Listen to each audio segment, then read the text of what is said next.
New South Wales. You've played in Queensland versus New South Wales fixtures before. What does it mean to you as a coach? Do you still feel it? Does the week feel big for you? Oh, it's like you said, it's just something that's been age-old in any sport in Queensland and New South Wales. So it's just a cool week, and there's a great rivalry there, and the Waratahs, they've been doing, the staff there done a really impressive job with those men there, and they've got some good results the last few weeks, and I'm sure they'll be coming up here with confidence, and it'll be should be another good tussle.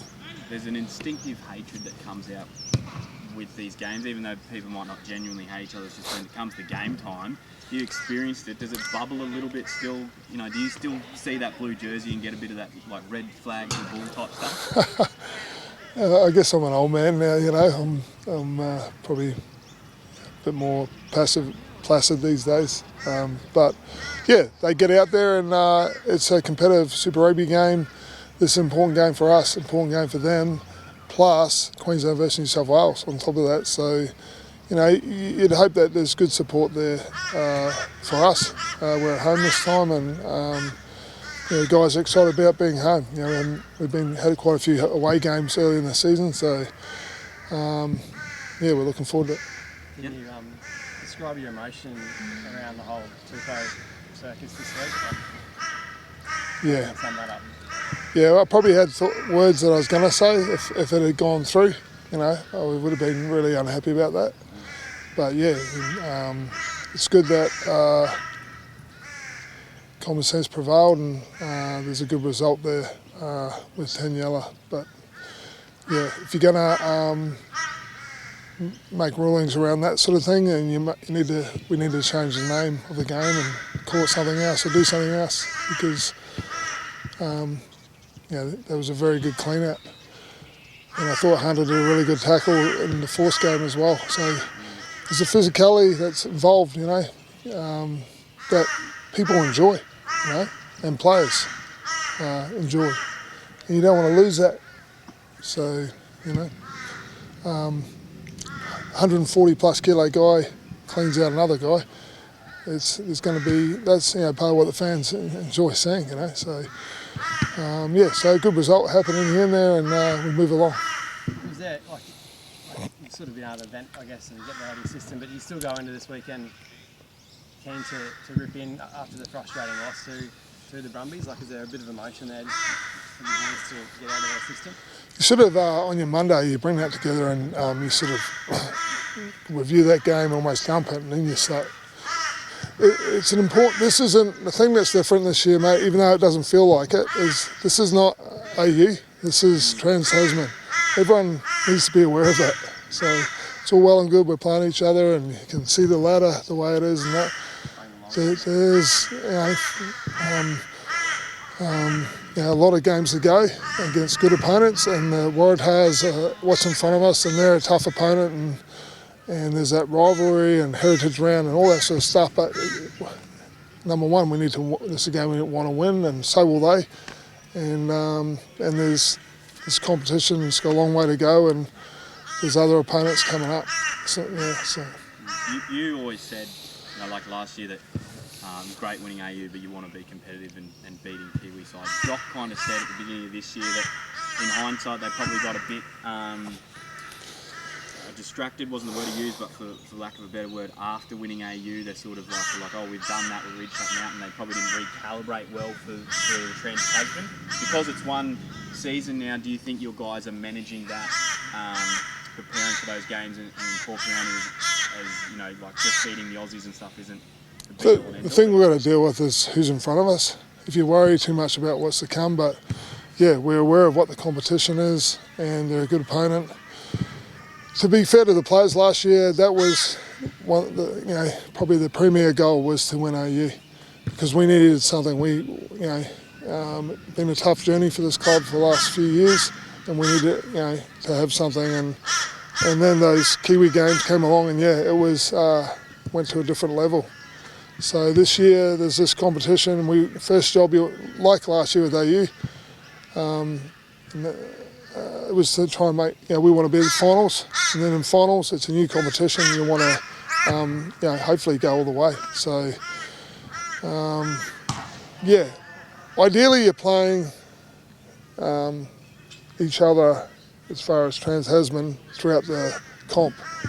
It's is what it is, where we're just playing Australian teams and then the New Zealand teams are playing them. So, that'll, when we get to that space, that'll be very competitive, But like I said, that's something that we've thought about, I guess, as coaches and start building in. We're trying to build a game. Nowhere near are we a complete team with a complete game. Every team would say that, but so much to improve on and grow as a team. And hopefully by finals footy, we've got some momentum. We're good with injuries, and we can make finals. That's the first goal. Don't assume that you're going to make it. You've got to work hard to respect the Waratahs this week. Try and get this job done this week, and then the games to come. And then, like I said, then it's another competition, finals footy.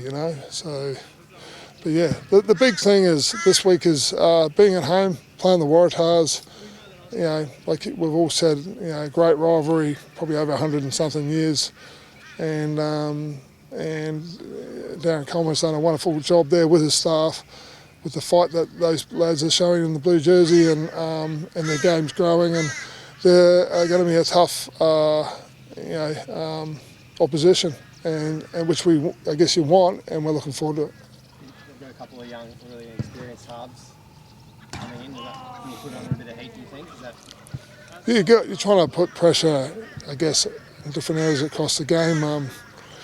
Probably for me, the nice thing was seeing Tane Edmund. I used to watch his dad for Balmain. So I don't know how front rower. I got 4 kids, 3 sons. None of them are ball playing 5/8. So I don't know how that works. They're all, my sons are meatheads like me. But so it's good seeing those names that were familiar come through, and he's a talented. He's got the red hair like his dad, and he'll be coming up to put some work in there, and we'll go at it.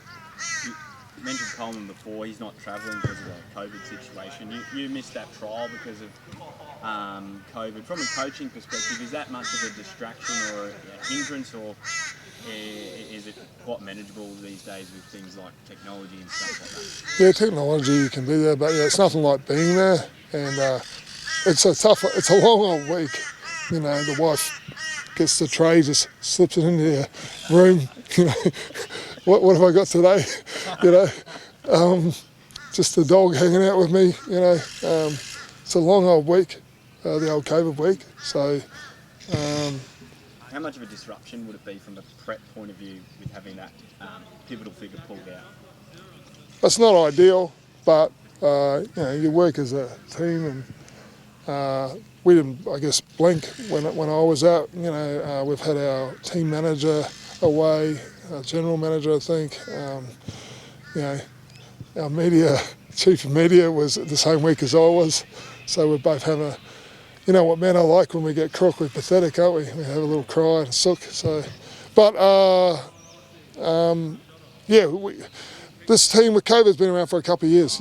Everyone, you guys, all of us had to learn adapting to situations and finding other ways, and getting around it and whatever. So the cool thing here is there's a real strength with the staff, and the week that I was away, they didn't blink. They did their business, and. That's the cool thing. It should, the club shouldn't be the team or the staff. You don't want to. One guy gets out and it's all over shop. You're looking for strength across the group, and so that was handled all right.